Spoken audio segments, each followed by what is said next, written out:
Hello viewers, welcome to LD mathematics. मैंने linear programming problem का एक लेक्चर सीरीज़ PYQ क्वेश्चन का बना दिया है। तो वो हमारा पहला मोस्ट इम्पॉर्टेंट टॉपिक था। ये मेरा next second most important topic है मार्कोव चेन, है ना। तो मैं अभी आपके पास मार्कोव चेन की PYQ क्वेश्चन की सीरीज़ ला रही हूँ। तो ये मेरा फर्स्ट लेक्चर वीडियो है मार्कोव चेन का। तो हम क्वेश्चन स्टार्ट करते हैं। ये हमारा फर्स्ट क्वेश्चन है 2018 दिसंबर में आया है। जो 2018 दिसंबर का क्वेश्चन क्या बोलता है, suppose X n is a Markov chain with 3 state and transition probability matrix, इसी को बोलते हैं TPM शॉर्ट में। Then which of the following statement is true. तो क्या क्या दिया है, एक्सन कोई मार्कोव चेन है 3 स्टेट स्पेस का और उसकी ट्रांजिशन प्रोबेबिलिटी मैट्रिक्स TPM दिया हुआ है। तब हमको बताना है इसमें से कौन सा ऑप्शन करेक्ट है।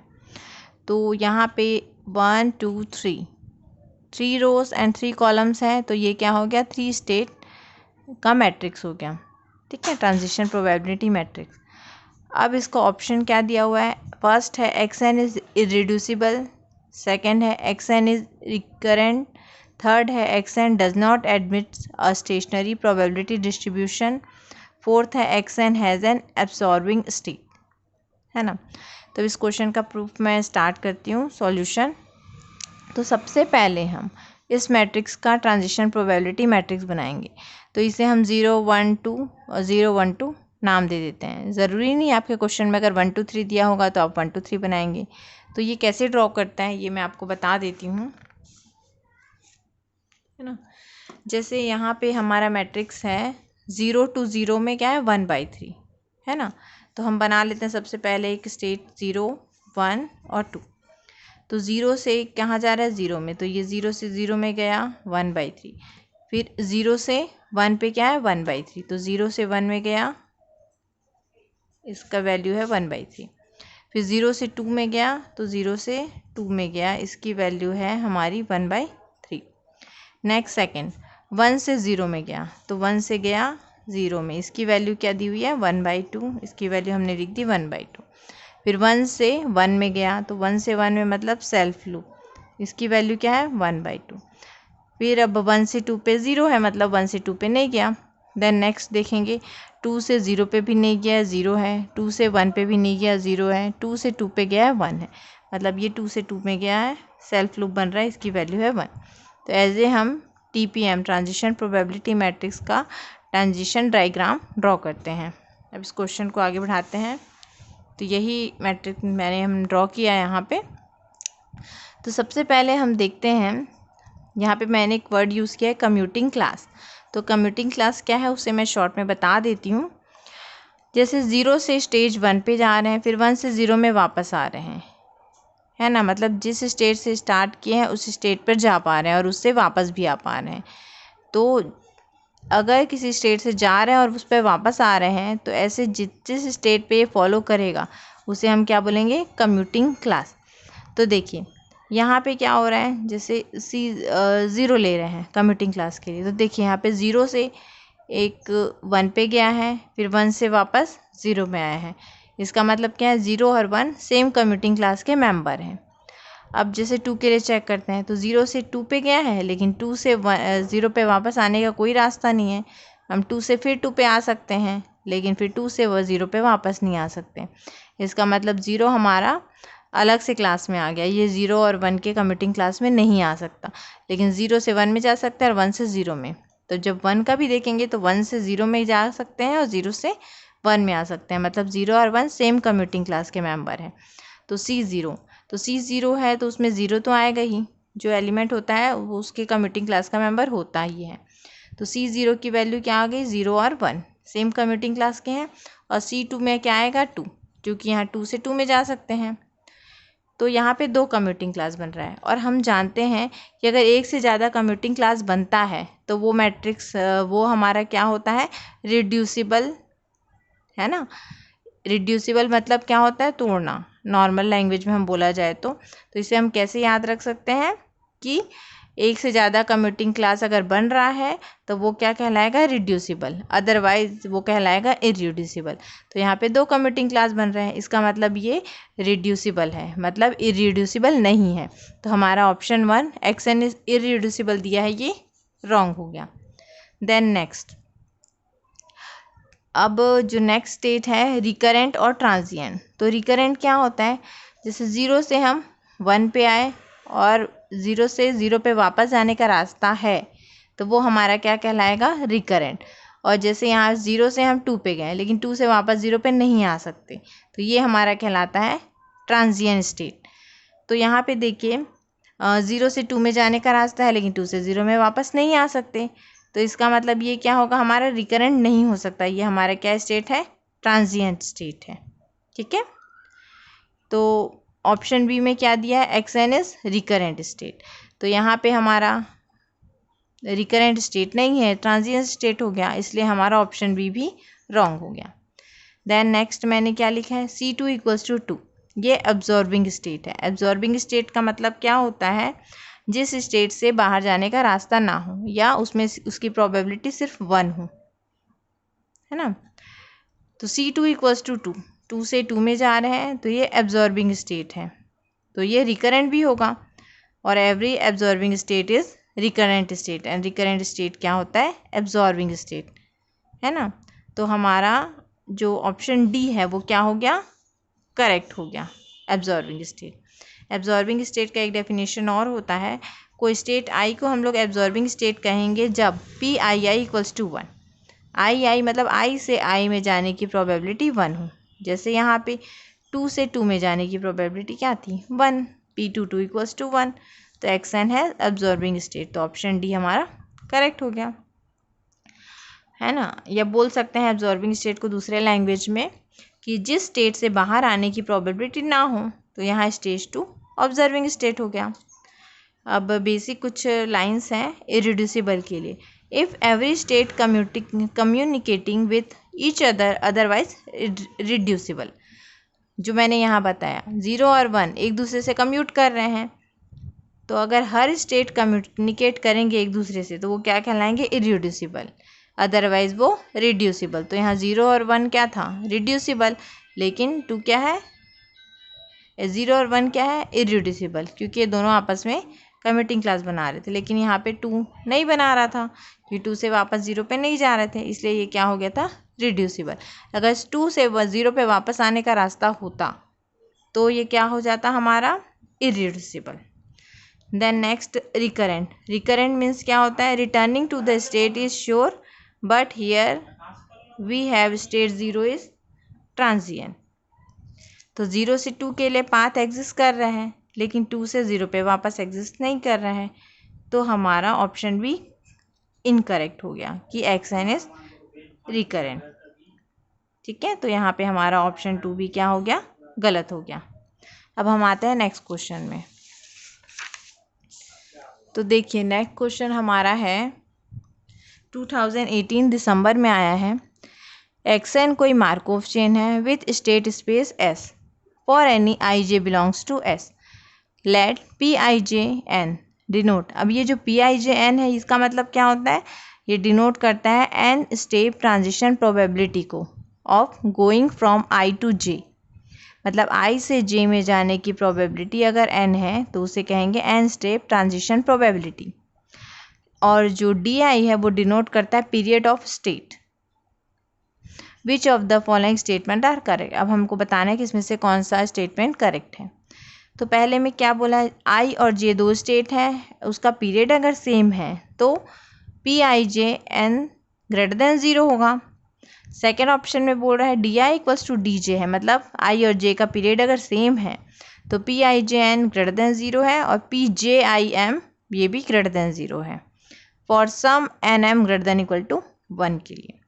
थर्ड ऑप्शन बोल रहा है जब PIJ की पावर n ग्रेटर देन 0 है, PJI की पावर m ग्रेटर देन 0 है, तब क्या होगा, दोनों का पीरियड क्या होगा, सेम होगा। ये ऑप्शन सी बोल रहा है। और ऑप्शन डी में क्या है, limit n tends to infinity PIJ की पावर n ग्रेटर देन 0 है, तब क्या होगा, I और J दोनों का पीरियड क्या होगा, सेम होगा। तो इस क्वेश्चन को हम सॉल्व करने के लिए एक काउंटर एग्जाम्पल लेते हैं ऑप्शन 1 के लिए। तो ऑप्शन 1 में क्या बोल रहा है, D I equals to D J, मतलब दोनों का पीरियड सेम हो। तो हम ऐसा काउंटर एग्जाम्पल लेंगे कि जिसका पीरियड सेम हो, फिर चेक करेंगे कि P I J N greater than 0 है या नहीं है। तो हम एक एग्जाम्पल ले लेते हैं। मैंने 1 और 2 लिया, तो 1 से 1 में एक बनाया सेल्फ लूप और 2 से 2 में बनाया सेल्फ लूप। इससे क्या हो गया, दोनों का पीरियड सेम हो गया, है ना। तो इसी का मैट्रिक्स हमने बनाया, 1 1 में 1 आ रहा है और 2 2 में 1 आ रहा है, बाकी दोनों में 0। ठीक, अब सेल्फ लूप है तो पीरियड 1 हो गया, तो 1 और 2 का पीरियड क्या हो गया, सेम हो गया, D1 equals to D2 equals to 1। और हमारा इफ स्टेटमेंट में वही था, DI इक्वल्स टू GJ। तो ये हम काउंटर एग्जाम्पल में लेके चले हैं। अब चेक करेंगे कि P I J N greater than 0 है कि नहीं। तो limit n tends to infinity P I J की पावर n, मतलब i की वैल्यू क्या है 1 और j की वैल्यू क्या है 2। तो limit n tends to infinity P 1 2 की पावर n इक्वल्स टू, अब देखिए 1 2 मतलब 2 से 1 में जाने की प्रोबेबिलिटी n स्टेप में। देखिए यहाँ पे 2 से तो n में 2 से 1 में हम जा ही नहीं पा रहे हैं, ना 1 से 2 में रास्ता है, ना 2 से 1 में जाने का रास्ता है। तो इसीलिए limit n tends to infinity p1 2 की पावर n क्या होगा, 0 है, क्योंकि वहाँ पे रास्ता ही नहीं है, 1 से 2 में नहीं जा पा रहे हैं। तो हमारा ऑप्शन 1 इनकरेक्ट हो गया, फॉल्स हो गया, क्योंकि पी आई जे की पावर n यहाँ पे हमारा इक्वल टू 0 आ रहा है और यहाँ ग्रेटर देन 0 है। एंड ऑप्शन बी भी सेम वही है। देखिए डी आई इक्वल्स टू जी जे के लिए हमने ये लिया था। अब यहाँ पे आई से जे में या जे से आई में जाने का यहाँ पे पाथ ही नहीं है, लेकिन दोनों का पीरियड सेम है। तो यहाँ एक ही काउंटर एग्जाम्पल से हमारा ऑप्शन बी भी क्या हो गया, डिस्कार्ड हो गया। देन थर्ड, अब थर्ड ऑप्शन के लिए हमने एक और काउंटर एग्जाम्पल लिया। थर्ड में क्या बोला है, अगर आई जे की पावर n ग्रेटर देन 0 है और P J M greater than 0 है, तब दोनों का पीरियड सेम है या नहीं, ये हम चेक करते हैं। तो देखिए मैंने नेक्स्ट काउंटर एग्जाम्पल लिया है 1 0 1 0, मतलब 1 से 1 में जाने की प्रोबेबिलिटी है 1, तो 1 से 1 के लिए हमने बनाया 1। और उसके बाद 1 से 2 में जाने की प्रोबेबिलिटी नहीं है, 0 है, लेकिन 2 से 1 में जाने की प्रोबेबिलिटी है, तो 2 से हमने 1 में जाने का बनाया और 2 से 2 में नहीं है, तो यहाँ पे और सेल्फ लूप नहीं है। तो देखिए यहाँ पे क्या हो गया, हमारा जो 1 से 1 में जाने की प्रोबेबिलिटी 1 है, तो इसका पीरियड क्या हो गया, D1 का 1, लेकिन D2 मतलब 1 से 2 में जाने की प्रोबेबिलिटी है ही नहीं, 1 से 2 में नहीं जा पा रहे हैं, तो इसका मतलब हमारा D2 क्या हो गया, 0। तो जब GCD निकालेंगे, पीरियड क्या होता है, GCD होता है दोनों स्टेट के पीरियड का। तो GCD D1 D2, तो D2 की वैल्यू 0 है, तो हमारा GCD D1 D2 क्या आ जाएगा, 0, है ना। इसका मतलब DI not equals to DJ, D1 not equals to D2, है ना। तो देखिए यहाँ पे हमने P21 लिया, 2 से 1 में जाने का एन स्टेप प्रोबेबिलिटी मैट्रिक्स क्या था, ग्रेटर देन 0, क्योंकि 2 से 1 में जाने का रास्ता था। तो PIJ की पावर n ग्रेटर देन 0 ये हम लेके चल रहे हैं, पर हमारा D1 not equals to D2 आ रहा है ना। तो D1 not equals to D2 है, इसका मतलब यहाँ पे डी ऑप्शन में क्या दिया, I से J की पावर n ग्रेटर देन 0 था, ये तो सेटिस्फाइड कर रहा है, बट यहाँ पे DI इक्वल्स टू DJ नहीं है, तो इससे हमारा ऑप्शन डी भी क्या हो गया, डिस्कार्ड हो गया, क्योंकि DI not equals to DJ है। देन नेक्स्ट ऑप्शन सी को देखते हैं, PIJ की पावर n ग्रेटर देन 0, मतलब IJ है ग्रेटर देन 0 में और PJIM ये भी ग्रेटर देन 0 है, दोनों की वैल्यू है ना। मतलब I से J में जाने का रास्ता है, J से I में आने का रास्ता है, इसका मतलब दोनों क्या है, सेम कम्यूटिंग क्लास के मेंबर हैं, मतलब I और J दोनों क्या है, इरिड्यूसिबल हैं। और हम जानते हैं कि दो स्टेट अगर इरिड्यूसिबल है तो उसका पीरियड भी सेम होगा, इसलिए हमारा ऑप्शन सी करेक्ट हो गया। I से J में जाने का रास्ता है, J से I में जाने का रास्ता है, तो दोनों क्या हो गए, सेम कम्यूटिंग क्लास के मेंबर हो गए और इरिड्यूसिबल हो गए, इसलिए दोनों के पीरियड भी क्या होंगे, सेम होंगे। तो ये हमारा हुआ second question.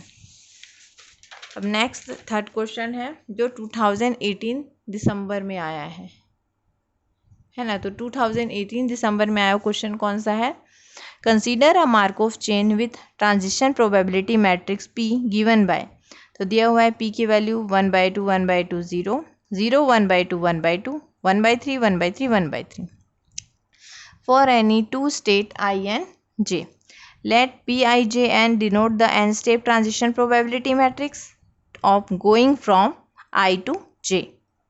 Identify correct statement. यहाँ पे क्या दिया हुआ है, आई से जे की एन स्टेप प्रोबेबिलिटी मैट्रिक्स बताया है कि N state transition probability matrix I to J की ये है. तो हमको इसमें से करेक्ट बताना है. तो इसके लिए हमको सबसे पहले सॉल्व करके P11, P21, P32, P13 सबकी वैल्यू निकालनी पड़ेगी और देखते हैं ये वैल्यू है या नहीं है. उस आधार पे आपके ऑप्शन करेक्ट होंगे. तो सबसे पहले इस क्वेश्चन को बनाने के लिए हम लोग क्या मैट्रिक्स का ट्रांजिशन प्रोबेबिलिटी मैट्रिक्स का ट्रांजिशन प्रोबेबिलिटी डायग्राम हम बनाएंगे. तो 1 से 1 में जाने की प्रोबेबिलिटी क्या है, 1/2. तो देखिए 1 से 1 में जाने की प्रोबेबिलिटी 1/2 बनाए. 1 से 2 में जाने की प्रोबेबिलिटी 1 से 2 में जाने की है 1/2. फिर 1 से 3 में जाने की प्रोबेबिलिटी नहीं है तो 1 से 3 में हम नहीं गए हैं. 2 से 1 में जाने की प्रोबेबिलिटी भी नहीं है. 2 से 2 में जाने की प्रोबेबिलिटी है 1/2. तो 2 से 2 में गए 1/2. 2 से फिर 3 में जाने का है तो 2 से 3 में जाने की प्रोबेबिलिटी 1/2 बना है. फिर 3 से हमारा 1 में 2 में और 3 में तीनों में जा रहा है. तो 3 से हमारा एक गया 1 में 1/3, 3 से हमारे 2 में गया 1/3, 3 से हमारा 3 में गया 1/3. तो ये हमारा डायग्राम बन गया. अब देखिए, अब हमको चेक करना है कि आगे ये क्वेश्चन रिड्यूसिबल है, सेम क्लास के मेंबर हैं. क्योंकि अगर रिकरेंट स्टेट होगा तब हम एक फॉर्मूला लगा सकते हैं पाई पी इक्वल्स टू पाई. इस आधार पे हम इसके P11, P21 सबकी वैल्यू निकाल सकते हैं. तो देखिए यहाँ पे 1 से 2 में जाने का रास्ता है, फिर 2 से हम 3 में भी जा सकते हैं, 3 से फिर 1 में जा सकते हैं. इसका मतलब 1, 2 और 3 तीनों सेम कम्यूटिंग क्लास के मेंबर हैं. तो C1 इसकी क्लास ऑफ 1, 1, 2, 3 हो गया. तो सेम कम्यूटिंग क्लास के मेंबर है तो वो क्या होंगे, इररिड्यूसिबल होंगे. और पिछले क्वेश्चन में मैंने बताया था कि इररिड्यूसिबल चेन है या जो सेम कम्यूटिंग क्लास के मेंबर हैं तो उनका पीरियड भी सेम होगा. तो D1, D2, D3 तीनों का पीरियड सेम होगा और D1 का GDC 1, 2, 3, 4 होगा ना, क्योंकि 1 से 1 में हमको जाना है. ये हम 1 स्टेप में गए, फिर 2 स्टेप में गए, 3 स्टेप, 4 स्टेप, डैश डैश. तो वैसे ही GCD 1, 2, 3, 4 डैश डैश. तो इसका GCD 1 होता है. मतलब इसका D1, D2, D3 तीनों का पीरियड क्या हो गया, 1 हो गया. और ये सब स्टेज 1, 2, 3 तीनों में क्या बना है, सेल्फ लूप बना है. इसलिए ये क्या हो गया, अपीरियोडिक और रिकरेंट स्टेट है. तो अब इसको सिंप्लीफाई करने के लिए हम लोग फॉर्मूला लगाएंगे पाई पी इक्वल्स टू पाई. तो यहाँ पे पाई की वैल्यू, ये 3 स्टेज प्रोबेबिलिटी मैट्रिक्स है. तो पाई की वैल्यू पाई1, पाई2, पाई3 लिए. पी की वैल्यू हमारा मैट्रिक्स दिया है वो लिखा हमने, और पाई हो गया पाई1, पाई2, पाई3. अब छोटी क्लास में जो हमने मैट्रिक्स सॉल्व किया है ये क्वेश्चन आगे वैसा ही बनेगा. इस रो का इनटू होगा इस कॉलम से और वो इक्वल होगा पाई1 के. तो ये pi one into 1/2 plus pi two into 0 plus पाई3 इंटू 1/3. तो ये लिया हमने, इक्वल्स टू क्या आ जाएगा, पाई1. अब इसी को यहाँ पाई1 है, यहाँ पाई1 है, इसको हम ट्रांसफ़र करके सिंप्लीफाई करेंगे तो पाई1 की वैल्यू हमारी आई 2/3 पाई3. नेक्स्ट इस रो का हम इस कॉलम से इंटू करेंगे तो 1/2 पाई1, 1/2 पाई2 और 1/3 पाई3 इक्वल्स टू आ जाएगा पाई2. तो ये नेक्स्ट इक्वेशन आया. देन थर्ड, इस रो का इस कॉलम से इंटू करेंगे तो 1/2 पाई2 और 1/3 पाई3. तो 1/2 पाई2, 1/3 पाई3 इक्वल्स टू पाई3. अब इसको हमने सॉल्व किया तो इसकी वैल्यू आई पाई2 की वैल्यू पाई3 माइनस पाई3/3. अब इसको सॉल्व किए तो हमारा पाई2 का वैल्यू आ जाएगा. अब ये पाई1 का हो गया, ये पाई2 का हो गया वैल्यू. अब हमारे पास एक फॉर्मूला होता है summation pi I equals to 1, जहाँ पे आई की वैल्यू, इसमें 3 स्टेज प्रॉब्लम है तो ये 1, 2, 3 होगा. इसलिए पाई1 प्लस पाई2 प्लस पाई3. तो पाई1 की वैल्यू हम निकालें वो रखा, पाई2 की वैल्यू ये निकालें वो रखा, पाई3 as it is equals to 1. अब इसको सिंप्लीफाई करके सॉल्व करेंगे तो हमारी पाई3 की वैल्यू क्या आ गई, 1/3. उसके बाद पाई3 की वैल्यू आ गई. अब हम पाई3 की वैल्यू यहाँ रखेंगे तो पाई1 की वैल्यू आ जाएगी, पाई3 की वैल्यू यहाँ रखेंगे तो पाई2 की वैल्यू आ जाएगी. तो इस आधार पे हमने पाई1, पाई2, पाई3 निकाला. तो पाई1 की वैल्यू 2/9, पाई2 की 4/9 और पाई3 की 1/3. अब इसका जो फॉर्मूला होता है वो कैसा होता है, P11, P12, P13, फिर 21, 22, 23, 31, 32, 33. तो इसकी वैल्यू आ रही है 2/9, 4/9, 1/3. तो इस क्वेश्चन के हिसाब से इसमें तीनों सेम रिपीट हो जाएगा. तो अब चेक करते हैं इसका ऑप्शन. तो P11 की पावर n क्या है, 2/9. तो P11 तो हमारा 1 1 पोजीशन क्या होता है, ये होता है जो 2/9 है। तो हमारा ऑप्शन 1 क्या हो गया, करेक्ट हो गया। एंड ऑप्शन 2 में क्या दिया, P21 की पावर n 0, मतलब 2 से 1 में जाने की प्रोबेबिलिटी n टाइप में 0 है। लेकिन यहाँ पे 2 1 की वैल्यू क्या है, 2/9 है, मतलब हमारा सेकंड ऑप्शन इनकरेक्ट हो गया। P32, तो फर्स्ट सेकंड थर्ड 2, 32 का वैल्यू क्या है ये, पर यहाँ क्या दिया हुआ है 32 का वैल्यू 1/3, तो ऑप्शन सी भी हमारा इनकरेक्ट हो गया। देन ऑप्शन डी P13, तो 13, तो देखिए 13 की वैल्यू हमारी क्या है 1/3, तो हमारा ऑप्शन डी करेक्ट हो गया। तो ये हो गया हमारा थर्ड क्वेश्चन का आंसर। अब हम नेक्स्ट क्वेश्चन देखते हैं, यह है हमारा फोर्थ क्वेश्चन। तो फोर्थ क्वेश्चन क्या है, consider a Markov chain having state space S = 1 2 3 4, ये 4 स्टेज प्रॉब्लम है with transition probability matrix P = Pij, J given by. यहाँ पे ट्रांजिशन प्रोबेबिलिटी मैट्रिक्स दी हुई है और हमारे पास ऑप्शन दिया हुआ है और बताना है कौन सा करेक्ट है। तो इसमें क्या क्या बोला है, P22 = 0, P22 = 0 और P22n, P22n इन्फिनिटी और लेस देन इन्फिनिटी। मतलब हम लोग को इसमें क्या क्या निकालना है, P22n की वैल्यू निकालनी है, या तो वो 0 आएगा या तो 1 आएगा। और P22n चेक करना है समीशन n = 0 to इन्फिनिटी के लिए कि ये इक्वल टू इन्फिनिटी होगा या लेस देन इन्फिनिटी होगा। ठीक है, तो अब ये क्वेश्चन हम सॉल्व करते हैं। तो सबसे पहले बाकी के 3 क्वेश्चन में मैंने बताया वैसी इस ट्रांजिशन प्रोबेबिलिटी मैट्रिक्स से हम डायग्राम बनाएंगे। 1 से 1 में जाने के लिए 1/2, 1 से 2 में नहीं है 0 है, 1 से 3 के लिए 1/2, 1 से 4 के लिए 0 है। तो ऐसे करके हम इस मैट्रिक्स को यहाँ ड्रॉ करेंगे।